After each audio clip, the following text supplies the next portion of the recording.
नमः। नमो ओम विष्णुपादाय कृष्णपृष्ठाय भूतले श्रीमते भक्तिवेदान्तस्वामिनिति नामिने। नमस्ते सरस्वते देवे गौरवाणी प्रचारिणे निर्विशेषशून्यवादी पाश्चात्यदेशतारिणे। Okay.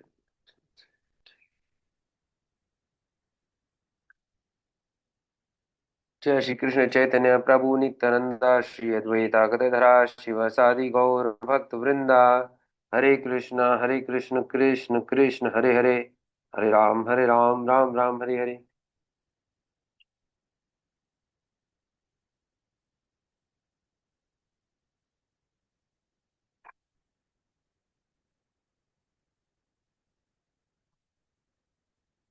Okay, so today we have Shloka 5.7 of Bhagavad Gita.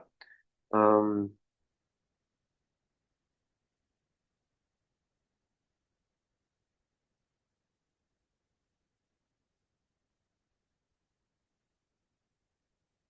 uh,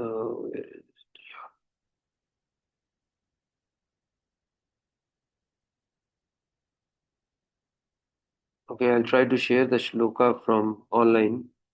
Um,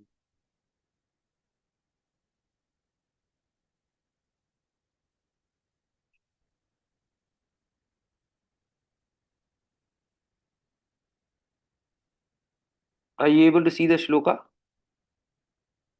Yes, Prabhuji. Okay, all right. Okay, so it's Shloka 5.7, and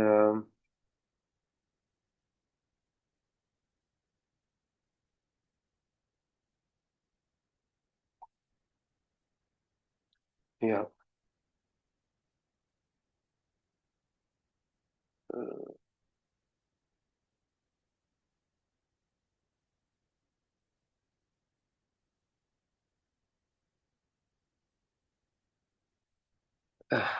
yoga युक्तो विशुद्धात्मा विजितात्मा जितेन्द्रिया सर्वभूतात्मा भूतात्मा पूर्वान् अपि नु लिप्यते. Translation: One who works in devotion, who is a pure soul and who controls his mind and senses is dear to everyone, and everyone is dear to him. Though always working, such a man is never entangled. Right? Um, so yeah, so this is so here Prabhupada is actually trying to. Prabhupada has given an explanation in his purport. The shloka is trying to emphasize working in devotion, and and the person who is actually a pure soul, a devotee, and he has advanced enough that he is able to control his mind and senses, is thus dear to everyone, and everyone is dear to him, right? Because he has controlled his mind and senses, he is a pure soul, he has advanced, and he continues to work in devotion. Um, though he is always working, seems to be always working, such a man is never entangled in the work or results of the work. So it's kind of a difficult situation. I mean, we find it um, ourselves to be at least struggling trying to achieve this status or this level that you're working and yet you're not entangled and you're not misuse your mind and senses, and everyone is dear to you and you are dear to everyone because of that level you have achieved, or the progress you have made.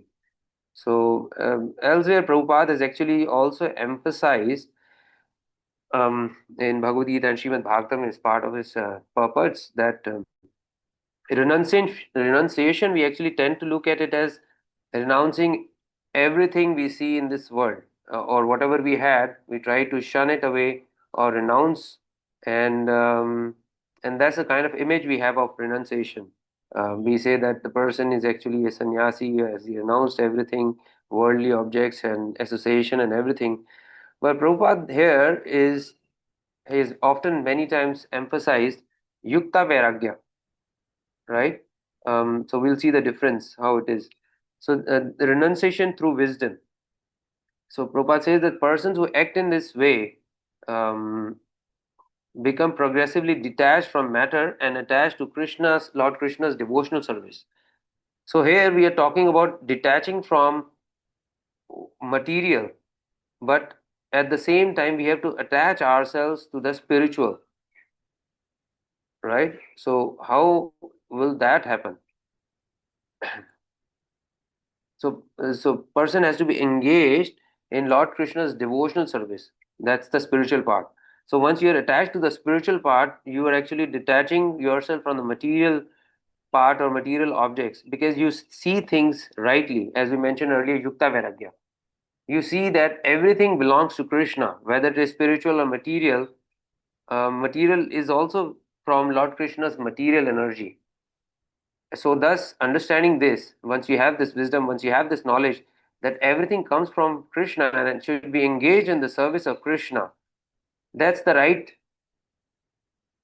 renunciation, right? You're not using it for your material sense gratification. Your mind is controlled, you're not troubled by the mind senses, and you offer everything to Lord for Lord's service as part of the devotion service. Whether you do it yourself, like you whatever you get, you offer it to the Lord and then you use it, or you are donating to the temple if you have um, wealth or other objects which can be used for Lord's service in any way possible, um, as part of the preaching or as part of the temple service. So that is the right engagement. So that is the right attachment. So purification. So thus the in devotees, such advanced devotees, they are able to purify the mirror of their hearts. And we see that Chaitanya Mahaprabhu has emphasized in Kali Yuga, we need to he has distributed this freely, this Harinam Sankirtana, and he has mentioned that the value of Hari Katha. So we should that should keep us engaged. So so we need to clean the mirror of the heart, purify the mirror of our hearts. So mirror of the heart is consciousness. So what's in consciousness is reflected in the mirror. What's in the mirror is in the consciousness. So thus they are able to purify the mirror of their hearts, extinguish the forest fire of material existence. So otherwise, this material existence is like a forest fire. It always keeps on burning and keeps us. Uh, we feel the suffering of this material existence. Sometimes we find ourselves lack of some material objects, or sometimes we find ourselves envious or jealous of some material objects. You trying to get that material objects, but you're unable to, you're unsuccessful, or you're struggling day and night to get promotion, make money, get house, then get a bigger house, a small car, then get a bigger car, and like that. We see ourselves as part of this material existence to be, this body is material, but we see ourselves as material, and then we're trying to fulfill our needs which are never ending. So that's like a material forest fire of material existence. And so such advanced devotees, they become situated in their original spiritual position. The constitutional position of the jiva, the spiritual jivatma, is that we are eternally servant of the supreme personality of Godhead. We are always servant. There can never be a moment where we are at level or at par level with Krishna or above. There is nobody, only Krishna is the supreme personality of Godhead. So we are all jivatmas, and jivatmas are all and the constitutional position is that we're eternally servant of the supreme Lord. So we have an eternal swarupa and we have a nitya seva, eternal seva, which at the moment, by taking this material body in this material world, is actually covered. So that is why Chaitanya Mahaprabhu says that we should be able to purify the mirror of our hearts, which is consciousness, and that he has given us a formula that we should chant Hare Krishna Mahamantra. Um, and chant in congregational chanting along with other devotees, Sankirtana. And he has envisioned that there will be a day that when everybody in Kali Yuga um, will be chanting Hare Krishna Mahamantra. That's the envision Chaitanya Mahaprabhu has said, because he is Bhagwan. So if he has said it, it's certainly going to happen. Um, so they exist at a level of realization far above the other individuals who are trying to achieve self-realization, whether it is Brahman realization or Paramatma realization or Bhagwan realization, the three levels of God realization. So impersonal realization of the absolute truth, Brahmavadis, so that they are at the lower level compared to Paramatmavadi and Bhagwan, the individuals who are trying to realize Bhagwan, full Supreme Personality of Godhead.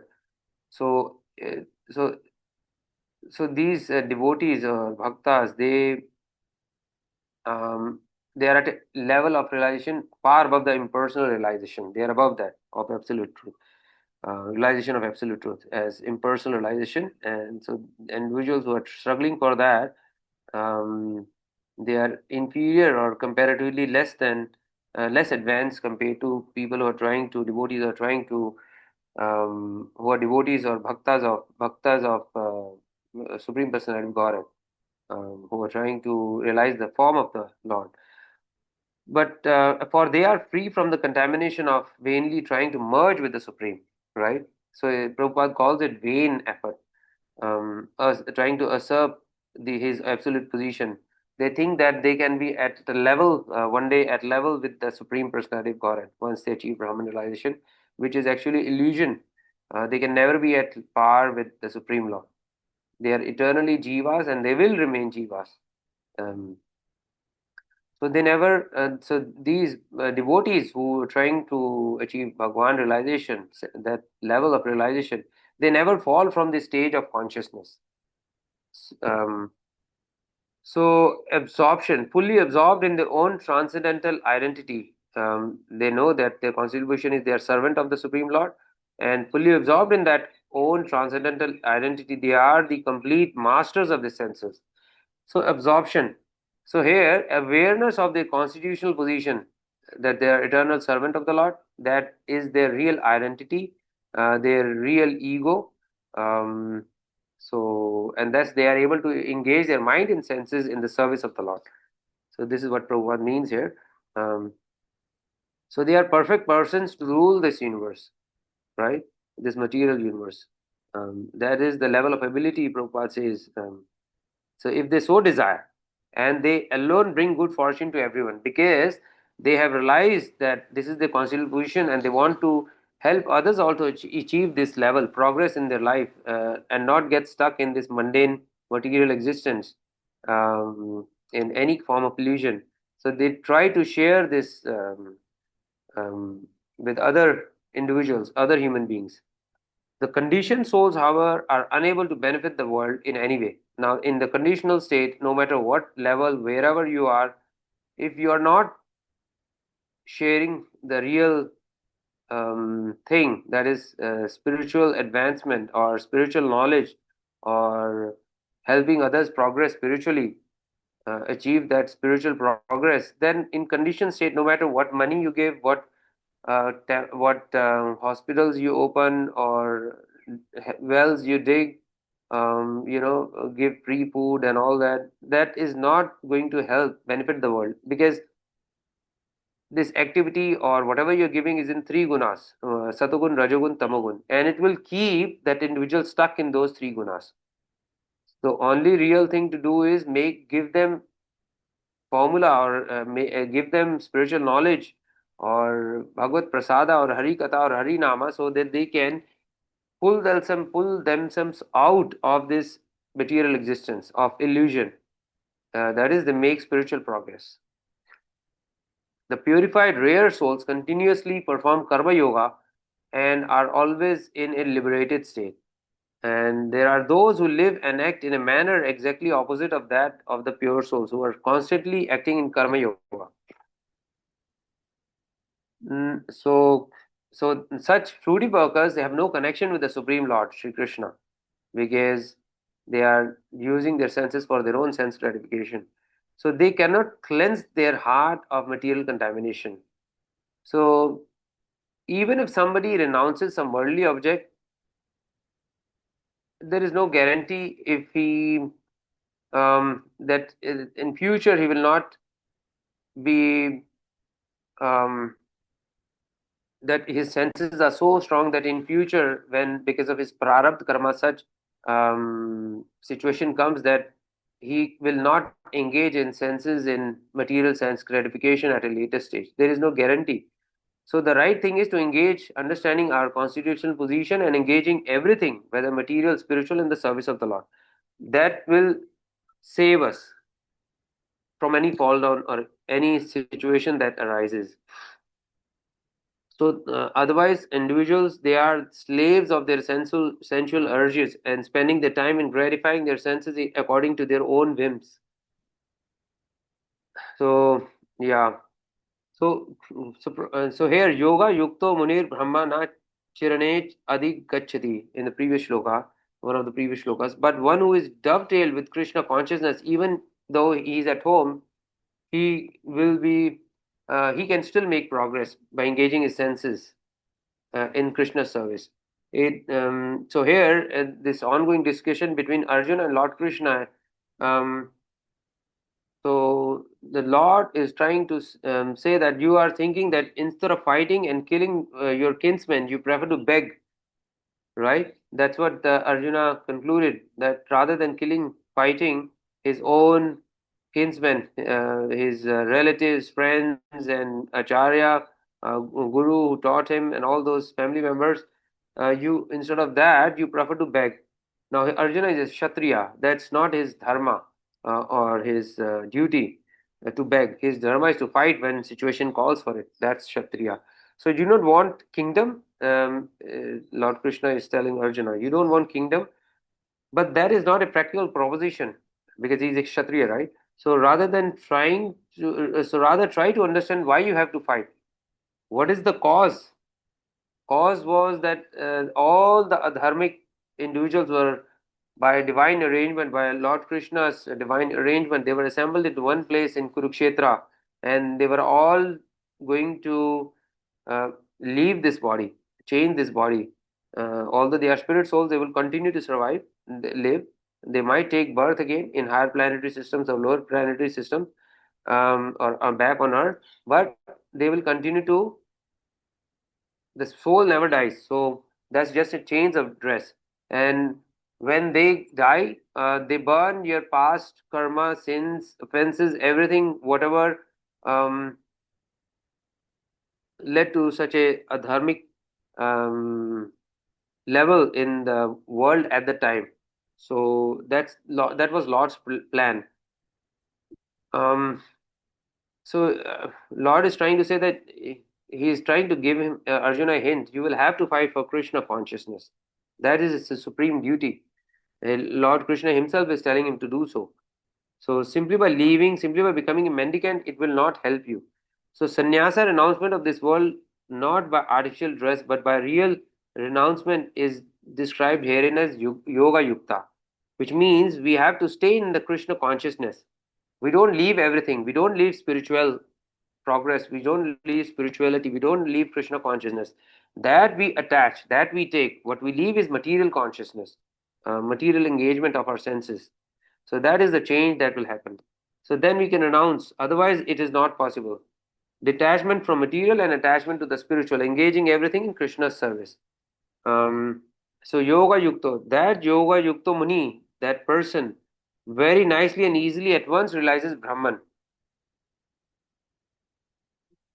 So there are persons who try to realize Brahman by practicing for so many years through so many other processes such as meditation, penance, living in forest, Himalayas, etc.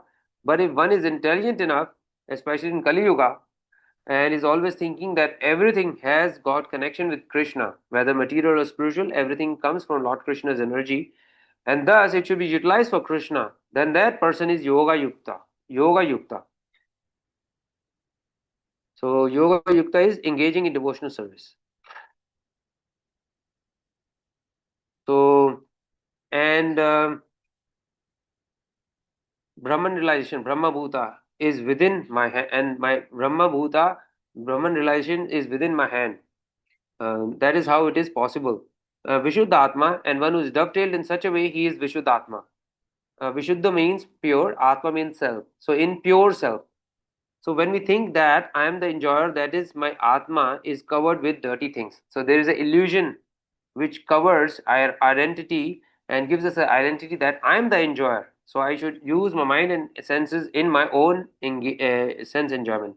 So that is dirty things. That is what we need to clean the mirror of the heart. So, but when we think when I'm in yoga yukta, that is everything is belongs to Krishna. That is then it is Vishuddha,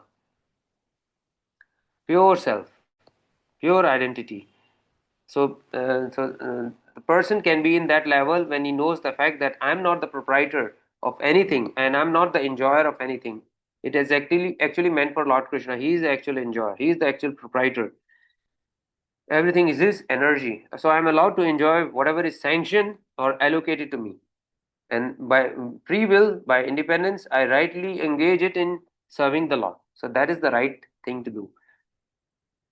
Um, but otherwise, if you're trying to accumulate more than what is sanctioned and you're struggling day and night to get more and more, then you become slave of this Maya, material energy. Um, and that will keep us in this three world of three guna and cycle of birth and death again and again, unless we come to bhakti or Krishna consciousness, realize our true self, and understand our true constitutional position, engage our mind and senses. Only then can we make progress. Um, so, so Prabhupada says that everybody in the world, if everybody just takes what is meant for them, then there will be no shortage of anything. There will be no poverty, no scarcity. There will be no black market. There will be no starvation. Everything will be rightly placed. Um, no overhoarding of stock. So that's what Prabhupada envisions, and that is what used to happen in previous yugas under Kshatriya kings, Raja rishis. So that's the kind of life which was predominant at that time. So yoga yukto vishuddha atma, one who is situated in his pure consciousness, then vijita atma, jitendriya. Vijita atma and jitendriya. Jitendriya means that greediness. I want more. Um, so that one has already conquered his senses and is no longer greedy for whatever senses demand, or they create a greed that I want more and more of this thing. So as soon as he becomes Krishna conscious, his greediness goes away. So that is, so he realizes that he doesn't want more. He's sufficient. He has sufficient. So that is Jitendriya. Um, so for one's perfection and the perfection of this world situation, this yoga yukta vishuddhatma is required. When one is dovetailed with Krishna consciousness, he is vishuddhatma, pure soul. Vijitatma means he has control over his body. Jitendriya, control over his senses. So Sarva Bhutatma Bhutatma, and he has identified himself, his real identity, with all living beings. He sees everything else, all other Jivatmas, living beings, that they have the same soul like him. They are Jivatmas, spiritual beings in the material body. So he sees everything rightly. He has identified himself and understands other living entities. So Sarva Bhutatma Bhutatma Purvan na Lipyate. If he works in that condition of life, then he's practically not doing anything at all, right? Because we are being entangled in this material world, and accordingly, we face the reaction of um, whatever action we perform using our body and senses, thinking that we are the proprietor, we are the enjoyer. So there is a reaction. So it's like a cause and effect. Initially, we do a action for our sense gratification or sinful activity, and then later we suffer the reaction. So if one is situated in Krishna consciousness, then it's like you are not doing any work at all, because you are using everything for Krishna. You are working for Krishna. You are using your body and senses in a controlled manner for Krishna's service. And that's why we identify ourselves rightly. And we see everything, every living entity also rightly, that they are the spiritual souls like us. So then there is no entanglement and no reaction of work. So that is the state what here Lord is talking about. Um, So, so Prabhupada gives an example. A Krishna conscious person, he never thinks that I'm doing something. And even if you ask that person, he's saying that he says that, are you going to, for example, if he says, are you going to such and such place? He would say, if Krishna wants me to, I shall go. So Prabhupada says that his Guru Maharaja, he learned from his own practical experience from the life of his Guru Maharaj, Srila Bhakti Siddhanta Saraswati Goswami Maharaja, Prabhupada's spiritual master. When he was asked, he would never say that I am going. He would say that if Krishna desires, I shall go, I shall do it. If Krishna desires, I shall go. He was always depending on Krishna. So that's the stage uh, of a saintly person or a self-realized soul. So this is called Vishuddhatma, pure self, pure understanding of the self. Um, so after surrendering to Krishna, that will be the final um, uh, level for investing his love, for achieving his love, prema. You would initially surrender, then you will have love for Krishna, and then you will serve Krishna in that love, in that prema. So this Prabhupada says that this love is dormant. This love of God is dormant in everyone, in this every spirit soul. It's part of the soul, but because of conditioning, we are not able to realize it. It's present in everyone. It's not something we get it from outside. We just rekindle, just like we light the fire. We rekindle this love in ourselves by service, by cleaning the mirror of the heart slowly, by Hari Katha, Hari Nama, by service to the Lord. So if a devotee person becomes Krishna conscious, becomes the supreme, that Krishna becomes his supreme adorable object, the supreme friend, the supreme master, the supreme lover, then that person will never again become disappointed or become unhappy. He'll always be in true blissful state. So that is what Prabhupada is trying to emphasize here. So the advanced devotee is the friend of everyone. And when he works in such advanced level, understanding his self, true self, engaging his senses in service of the Lord, that is true vairagya, renouncing instead of renouncing and not using anything, using everything for the service of the Lord. That is rightly engaging the mind and the senses. And in such a state, when you use everything for Krishna's service, understanding that everything material or spiritual is energy of Krishna, in that level, so there is no entanglement. Even though a person works using his mind senses and using these material objects for the service of the Lord, he is never entangled in the material existence, never entangled in the material energy. There is no reaction to it. So that is the level. So he sees every Jivatma as his friend, true friend of everyone.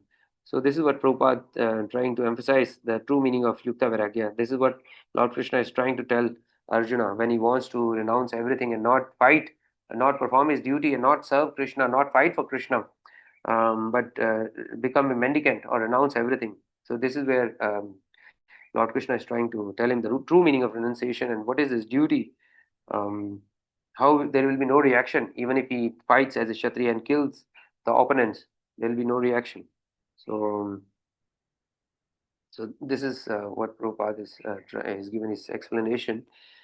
So thank you, Prabhuji Mataji. Thanks for joining. And if anybody has any question, please ask before we log off. Hare Krishna.